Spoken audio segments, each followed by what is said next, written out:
তুমি কোন বনেছ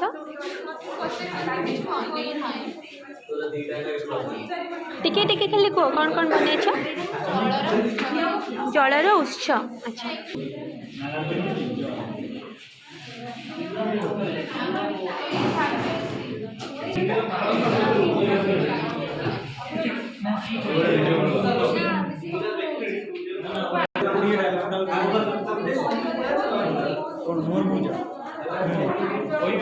कौन अच्छा दिकेश्वर तुम कौन बनी छ मोर बने जी पोस्टरटा हला टाइप्स ऑफ नेचुरल डिजास्टर अच्छा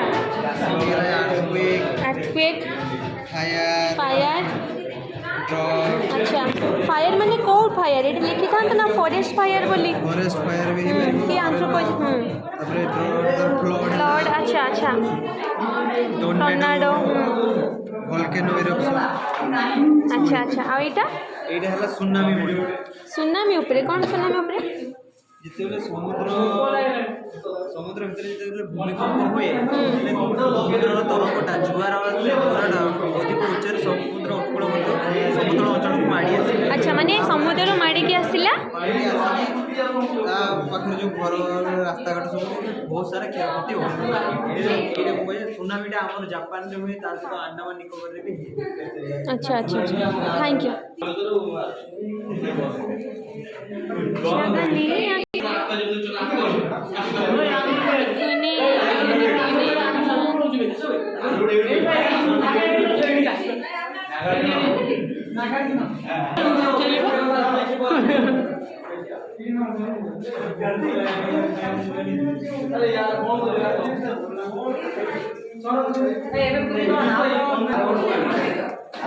वाओ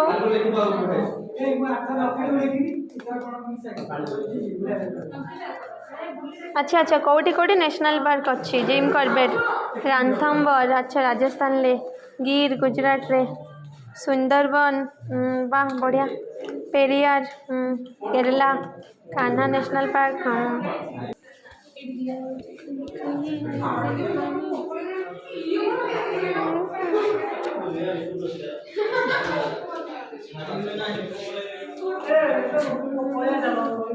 हाँ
लुडु गोटी कौन से कंटा कंटा खेलिबा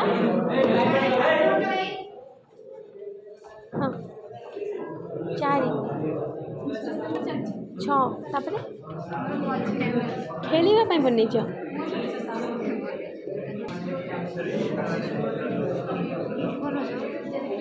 probability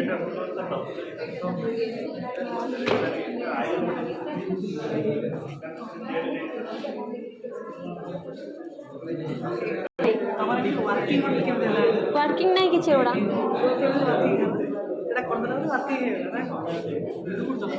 हाय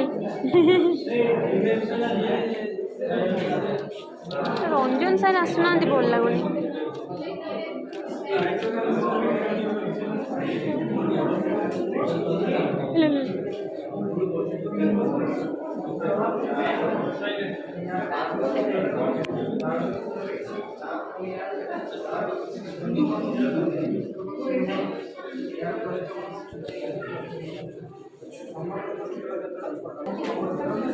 ମାନସ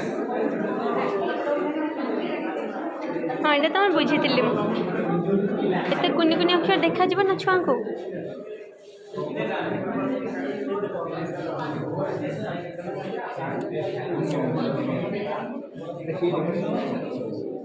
बढ़िया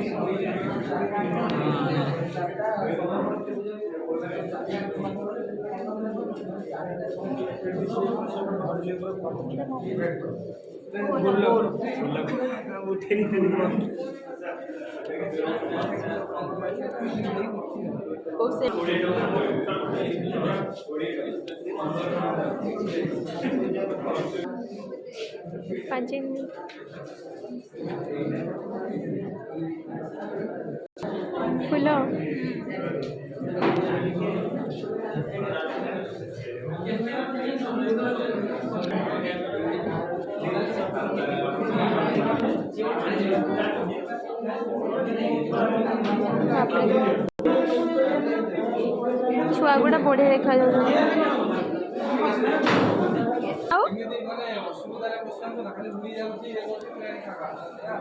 से तो बापरे कौन एगुड़ा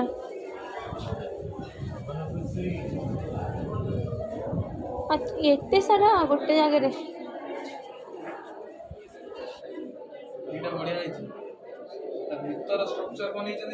जोड़ा एटा रियल वर्किंग मॉडल जर्मनी रे नाजीवाद रो विकास नाजीजिम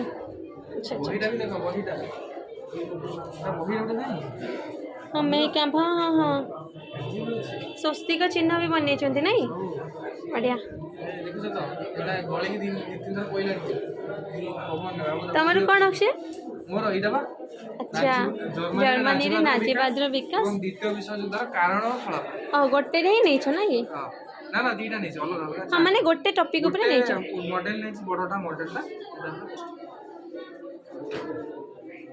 जेल थिबा समय से मेकअप नामक पुस्तक रचन मैं पढ़ी पढ़ी 1923 रे चलते प्रेसिडेंट सहित कथा प्रेसिडेंट बाबू कौन बन नमस्कार मु जब पढ़ुली मो इंटर्नशिप टाइम रे मु पढ़ुली नवम श्रेणी जर्मनी नाजीवाद विकास एवं पढ़ी कौन द्वितीय विश्व युद्धर कारण फलाफल आम प्रथम जदि जानवा चाहिए द्वितीय विश्व युद्धर कारण फलाफल तो प्रथम आम जर्मनी नाजीवाद विकास विषय जानवा प्रथम जर्मनी नाजीवाद विकास कहीं घटला ना 1919 मसीह जो आम युद्ध सरी प्रथम विश्व युद्ध सरी से लीग अफ नेशन गठन होगा प्यारिस शांति सम्मेलन गठन होगा से वर्साई संधि क्या सहित कराला ना जर्मनी सहित वर्साई संधि कराला जोटा बहुत खराब थिला खराब था ताकू वार गिल्ट बोली कहते एते माने क्षयक्षति ता कतु आना होता जे तार शेष इंस्टॉलमेंट से 2010 मसीहा जाई करथिले चिंता करथो केते माने हेटा बहुत भयानक चुक्ति थिला तो से जो वार गिल्ट को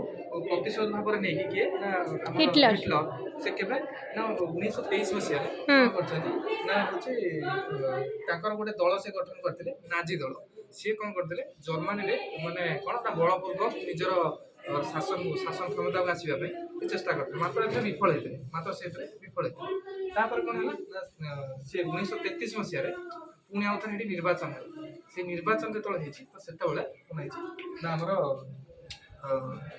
से हारी जाते से निर्वाचन सेठाकार जे थे आमर माने शासक जे थे हिंडेनबर्ग जे थे सी कौन कले माने से निर्वाचन हारिबा सत्त्वे से चांसेलर भाव में नियुक्त कले से कौन कले ना वर्साई संधि को संपूर्ण भाव में अवमानना कले वर्साई संधि कौन थिला ना ना एथिरे जर्मनी कोनोसी माने कोनोसी सैन्य बाहिनी रखि परिबोनी प्रथम है सैन्य बाहिनी रखि परिबोनी कि युद्धर जो क्षयक्षति करथिला प्रथम विश्व युद्ध रे ताको भरणा करिवो धीरे धीरे अच्छा ताको कोनोसी कथा से मानला नहीं से धीरे धीरे निजर गोटे वायुसेना गठन करे ता ना थिला लुफ्टवाफ्फे एवं तार गोटे होची स्थल जो स्थल सेना थिला ताको कहंती कौन ना क्रिंग्स मेरिन कहते एवं तार जो थिला होची हमर नौसेना थिला ताको कहंती वेचमार्ट ये तीनोटी स्ट्रंग सेना से गठन करते पाखे से एत एयरक्राफ्ट बनते जे माने विश्व जो प्रमुख देश गुड़ा अंशग्रहण करते सबुठ अधिक एयरक्राफ्ट था क्या ଆମର ଜର୍ମାନୀ। ଆଚ୍ଛା ଆଚ୍ଛା ତାପରେ କ'ଣ ହେଇଛି ଆମେ ମେନଲି ଜାଣିବା ଏବେ ଆସିବା ଟପିକ୍ ଉପରକୁ ହେଉଛି ଆର କିଛି ରିଜନ୍ କ'ଣ ପାଇଁ ହେଲା ଦ୍ୱିତୀୟ ଦ୍ୱିତୀୟ ବିଶ୍ୱଯୁଦ୍ଧ ଯୁଦ୍ଧ କାହିଁକି ହେଲା। ଫାଷ୍ଟ ତମେ ପଢିଲେ ଭର୍ସାଇ ସନ୍ଧି ଭର୍ସାଇ କଥା ସନ୍ଧି ପଡ଼ିଲା, ଏଟା ହେଉଛି ମୁଖ୍ୟ କାରଣ। ତାପରେ ଥିଲା ପ୍ୟାରିସ୍ ଶାନ୍ତି ସମ୍ମିଳନୀ ତ୍ରୁଟି। ପ୍ୟାରିସ୍ ଶାନ୍ତି ସମ୍ମିଳନୀ ଗଠନ ହେଇଯାଇଥିଲା, ତ ସେତେବେଳେ କ'ଣ ଯୋଉ ଦେଶମାନେ ଜିତିଥିଲେ ତ ସେମାନଙ୍କର ଦବଦବା ଟିକେ ରହୁଥିଲା, ତ ସେତେବେଳେ ସେଟା ଫେଲ୍ ହେଲା। ସିମିଲାର ଜାତିସଂଘର ବିଫଳତା 1919 ମସିହା ପରେ ଜାତିସଂଘ ଗଠନ କରାଯାଇଥିଲା, ତ ସେତେବେଳେ କ'ଣ ହେଲା ଜାତିସଂଘରେ ସିମିଲାର ଯୋଉ ଦେଶ ଗୁଡ଼ା ଜିତିଥିଲେ ତାଙ୍କର ଟିକେ ଦବଦବା ରହିଲା, ତ ଏଥିରେ ଯୋଉ ଅଲଗା ଦେଶ ଗୁଡ଼ା ତାଙ୍କର କୌଣସି ଭ୍ୟାଲ୍ୟୁ ରହିଲା ନାହିଁ। ତାପରେ କ'ଣ ଭର୍ସାଇ ସନ୍ଧିରେ ଆମେ ପଡ଼ିଲେ, ତାପରେ ଫାଶୀବାଦୀ ଶକ୍ତିମାନଙ୍କର ଉତ୍ଥାନ। ଫାଶୀବାଦୀ କହିବାକୁ ଗଲେ କୋଉଠି ନା ଫାଶୀବାଦୀର ଅର୍ଥ ଗୋଟେ ମୁଷ୍ଟିମୟ ବ୍ୟକ୍ତି ହାତରେ ସବୁ ଯାକ କ୍ଷମତାକୁ କ'ଣ କରିବା ରଖିବା, କମ୍ୟୁନିଜମ। ତ ସେଟା କୋଉଠି ବିଶେଷ ଗଠନ ହେଇଥିଲା ଇଟାଲୀରେ। ମୁସୋଲିନି ନାଁ ଶୁଣିଥିବେ, ବେନିଟୋ ମୁସୋଲିନି। ବାସ୍। ତାପରେ ହେଲା ହିଟଲର କୋଉଠି ଜର୍ମାନୀରେ ତାଙ୍କର ନାଜି ଦଳ ଗଠନ କଲେ, ଦୁଇଟି ପଢିଲେ। ଆଉ ଜଣେ ଥିଲେ ହିରୋହିଟୋ ଜାପାନର। ସେ 3 ଜଣ ମିଶିକି ଗୋଟେ କ'ଣ କଲେ ଗୋଟେ ଆଲାଏନ୍ସ ଗଠନ କଲେ। ଏବେ ପଢିବା ଗୋଟେ ସାମରିକ ସଂଗଠନ। ଏଥିରେ ମୁଖ୍ୟତଃ 2ଟି ଗୋଷ୍ଠୀ ଗଠନ କ'ଣ ମାନେ ଅଂଶଗ୍ରହଣ କରିଥିଲେ। କ'ଣ ଗୋଟେ ହେଲା କ'ଣ ନା ହେଉଛି ଅକ୍ଷୟ ଶକ୍ତି, ଆଉ ହେଲା କ'ଣ ମିଳିତ ଶକ୍ତି। ଅକ୍ଷୟ ଶକ୍ତିରେ କିଏ କିଏ ଥିଲେ? ଇଟାଲୀ, ଜାପାନ ଆଉ ଜର୍ମାନୀ। ଏଥିରେ ମୁଖ୍ୟତଃ ବହୁତ ସାରା ଦେଶ ଥିଲେ, କିନ୍ତୁ ମେନ୍ ଏଥିରେ 4ଟା ଥିଲେ, କିଏ? ଗ୍ରେଟ୍ ବ୍ରିଟେନ, ୟୁଏସ୍ଏ ଆଉ କିଏ? ଫ୍ରାନ୍ସ। এই 4ଟି ଦେଶ ଥିଲେ। ଏଇ ଦୁଇ ଗୋଷ୍ଠୀଙ୍କ ଭିତରେ ଯୁଦ୍ଧ ଆରମ୍ଭ ହେଇଥିଲା। ତ ପ୍ରଥମେ କ'ଣ ନା ପୋଲାଣ୍ଡ ଉପରେ କ'ଣ କଲା ନା ଜର୍ମାନୀ ଆଟାକ୍ କରିଥିଲା। ତାପରେ ତୁରନ୍ତ ତା ପରଦିନ କିଏ ଗ୍ରେଟ୍ ବ୍ରିଟେନ ଆଉ ଫ୍ରାନ୍ସ ଆଟାକ୍ କଲେ କାହା ଉପରକୁ? ଜର୍ମାନୀ ଉପରକୁ। ତାପରେ ଏମିତି ଯୁଦ୍ଧ ଚାଲିଥିଲା, କ'ଣ ଅଗ୍ରଗତି ଚାଲିଲା। ଏଇ ସିନ୍ଟା ଦେଖନ୍ତୁ, କ'ଣ ନା ଏଠି ଗ୍ରେଟ୍ ବ୍ରିଟେନ ଉପରେ କୋଉଠି ନା ଜର୍ମାନୀ ଆଟାକ୍ କରିଛି, ଗ୍ରେଟ୍ ବ୍ରିଟେନ ଉପରେ। ତାପରେ ଆଉ ଗୋଟେ ପାର୍ଟ ଥିଲା ଏଠି ସେ କୋଉଠି ନା ପ୍ୟାରିସ୍ ଉପରେ ବି ଆଟାକ୍ କରିଛି। ତାପରେ ଏବେ ଏଇ ସିନ୍କୁ ଆସିବା। ପ୍ରଥମେ କ'ଣ ହେଇଛି ନା ୟୁଏସ୍ଏ କେବେ ମାନେ ଏଥିରେ ଏଇ ଯୁଦ୍ଧରେ ଜଏନ୍ ହେଇନଥିଲେ। ମାତ୍ର କ'ଣ ହେଇଛି ନା ୟୁଏସ୍ଏସ୍ଆର ଆଉ ଜର୍ମାନୀ ତାଙ୍କ ଭିତରେ ଗୋଟେ ଥିଲା ଗୋଟେ ପ୍ୟାକ୍ଟ ହେଇଥିଲା, ସେଟା କ'ଣ କୁହନ୍ତି ନା ରିବେଣ୍ଟ୍ରୋ ମୋଲୋତୋଭ୍ ପ୍ୟାକ୍ଟ। ସେଟା 1939 ରେ ହେଇଥିଲା। ତ ସେଇ ସର୍ତ୍ତ ମୁତାବକ କ'ଣ ହେଇଛି ନା ସେଥିରେ ୟୁଏସ୍ଏସ୍ଆର ଆଉ କେବେ ବି ଆଟାକ୍ କରିବନି ଜର୍ମାନୀ ଉପରକୁ, ଜର୍ମାନୀ କେବେ ଆଟାକ୍ କରିବନି ୟୁଏସ୍ଏସ୍ଆର। କିନ୍ତୁ ଜର୍ମାନୀରେ ଯିଏ ଥିଲେ କି ହିଟଲର, ସେ ଏଇ ପ୍ୟାକ୍ଟଟାକୁ ମାନିଲେନି କରି 1941 ମସିହାରେ ଆଟାକ୍ କରିଦେଲେ କାହା ଉପରକୁ? ଏଟା 23 ମାର୍ଚ୍ଚରେ ଆଟାକ୍ କରିଦେଲେ କାହା ଉପରକୁ ନା ୟୁଏସ୍ଏସ୍ଆର ଉପରକୁ ଆଟାକ୍ କରିଦେଲେ। ତ ସେତେବେଳେ ବାଧ୍ୟ ହୋଇକି ଇଏ ଜଏନ୍ ହେଲା କିଏ? ୟୁଏସ୍ଏସ୍ଆର। ତାପରେ ଆସିଲା ୟୁଏସ୍ଏ ବି ଜଏନ୍ ହେଇଥିଲା ସେଇ 1941 ମସିହାରେ ଡିସେମ୍ବର 7 ତାରିଖ ଦିନ। ଜାପାନ କ'ଣ କଲା ନା ଅଚାନକ ଆଟାକ୍ କଲା କାହା ଉପରକୁ ନା ପର୍ଲ ହାର୍ବର ଉପରେ ଆଟାକ୍ କଲା। କୋଉଠି? ୟୁଏସ୍ଏ ରେ ଯୋଉ ସମୁଦ୍ରରେ ଥିଲା, ଗୋଟେ ସାମରିକ ଘାଟି ଥିଲା, ତାପରେ ଆଟାକ୍ କଲା। ବାଧ୍ୟ ହୋଇକି ୟୁଏସ୍ଏ ଜଏନ୍ ହେଲା କୋଉଠି? ଆମର ଦ୍ୱିତୀୟ ବିଶ୍ୱଯୁଦ୍ଧ। ତାପରେ କ'ଣ ହେଇଛି ଯୁଦ୍ଧ ଏମିତି ଅଗ୍ରଗତି ଚାଲିଲା। ତାପରେ ଧୀରେ ଧୀରେ ପରାସ୍ତ ହେବାକୁ ଲାଗିଲେ କିଏ ନା ହେଉଛି ଇଟାଲୀ ପରାସ୍ତ ହେଇଗଲା। ତାପରେ ଜର୍ମାନୀ ପରାସ୍ତ ହେଇଗଲା। ଜର୍ମାନୀ ପରାସ୍ତ ହେଲା ପରେ ହିଟଲର ନିଜକୁ ନିଜ ଗୋଟେ ଗୃହ ଭିତରେ ଗୋଟେ ବନ୍ଦ କୋଠରୀ ଭିତରେ ନିଜକୁ ଗୁଳି କରି ହତ୍ୟା କଲା। ତାପରେ କ'ଣ ହେଇଛି ଶେଷରେ କିଏ ନା ଜାପାନ ମାନୁନଥିଲା, ସମସ୍ତେ ମାନିଗଲେ କିନ୍ତୁ ଜାପାନ ମାନୁନଥିଲା। ତ ତାକୁ କେବଳ ଜାପାନକୁ ଯୁଦ୍ଧରୁ ମାନେ ବିରୋଧ କରିବା ପାଇଁ କ'ଣ ନା ୟୁଏସ୍ଏ ବାଧ୍ୟ ହୋଇକି ତାକୁ ଶାନ୍ତି ପ୍ରସ୍ତାବ ଦେଇଥିଲା, କିନ୍ତୁ ଜାପାନ ଏଥିରେ ମାନିଲା ନାହିଁ। ବାଧ୍ୟ ହୋଇକି ୟୁଏସ୍ଏ କ'ଣ କଲା ନା ଗୋଟେ 2ଟା ବମ୍ ପକାଇଲା, ହିରୋସୀମା ଆଉ ନାଗାସାକି ଉପରେ। କୋଉଠି ନା ଅଗଷ୍ଟ 6ରେ ହିରୋସୀମା ଉପରେ ଆଉ ନାଗାସାକି ଉପରେ ଅଗଷ୍ଟ 9 ତାରିଖ। ସେ ବମ୍ 2ଟା ନାଁ ହେଉଛି କ'ଣ? ଫ୍ୟାଟମ୍ୟାନ୍ ଆଉ ଲିଟିଲ୍। ଏହା ସରିବା ସତ୍ତ୍ୱେ କ'ଣ ହେଲା ନା ଆମର ଅଗଷ୍ଟ 11 ତାରିଖ ଦିନ ଆମର ଏଠି ଦ୍ୱିତୀୟ ବିଶ୍ୱଯୁଦ୍ଧର ପରିସମାପ୍ତି 1945 ଡିସେମ୍ବର 11 ତାରିଖ। ଅଗଷ୍ଟ 11 ତାରିଖ। Thank you.